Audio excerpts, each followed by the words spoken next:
ආයුබෝවන් කියලා පිළිගන්නවා ඔයාලා හැමෝම. ඉතින් අද වීඩියෝ එකෙන් කතා කරන්න යන්නේ මෙන්න මේ ප්‍රශ්නය ගැන. මේ ප්‍රශ්නේ ඇවිල්ලා තියෙන 2016 O level විභාගයට. ඒයි බලමු මේ ප්‍රශ්නය කොහොමද විසඳන්නේ කියලා.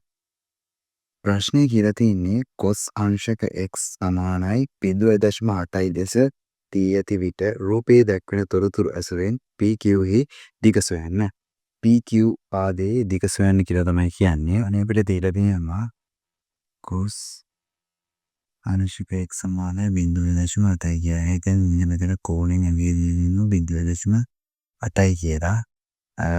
එතකොට 90ට අංශක 90ට ඉස්සරහින් තියෙන මෙන්න මේ පාදය අපි හඳුන්වනවා කර්ණ පාදයේ විදිහට මෙන්න මේ බලන කෝණයට ඉස්සරහින් තියෙන පාදය. නැත්නම් අපි සරපන කෝණයට ඉස්සරහින් තියෙන මේ පාදය අපි හඳුන්වනවා සම්මුඛ පාදයේ විදිහට. මේක විදිහට සම්මුඛ පාදයට බද්ධ වෙලා තියෙන. නැත්නම් පාද දෙකටම බද්ධ වෙලා තියෙන පාදයක් හඳුන්වනවා. කියන්නේ මේ PQ පාදය බද්ධ පාදය විදිහට.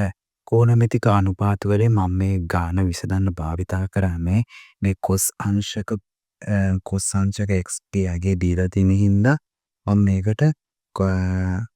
මේකෙදි භාවිතා කරන ත්‍රිකෝණමිතික අනුපාතය තමයි cos කියලා කියන මධ්‍ය පාදයේ බෙලීම කර්ණ පාදයේ කියන එක. cos සමානයි මධ්‍ය පාදය බෙදීම කර්ණ පාදය. එහෙනම් මම මේ ගාන විසඳන්න යන්නේ cos අංශක x සමානයි බද්ධ පාදයේ ඉඳලා PQ පාදය බෙදීම කර්ණ පාදය RT පාදය. එතකොට cos අංශක x භාගයේ දීලා තියෙනවා 0.8යි කියලා. 0.8 සමානයි PQ භාගයේත් මම යන්න ඕනේ බෙදීම කර්ණ පාදයේ බෙදීම 3යි කියලා. එනකොට මේ ගිරට එකක් තියෙනවනේ. ඊයට මේක දාගන්නවා. දෙපැත්තේ භාගයක මැද්දේ සමාන ලකුණක් තියෙනවා. අපි කරන්නේ කරස් ගුණ කරන එක. යාගෙන් මුල කරනවා. යාගෙන් මුල කරනවා.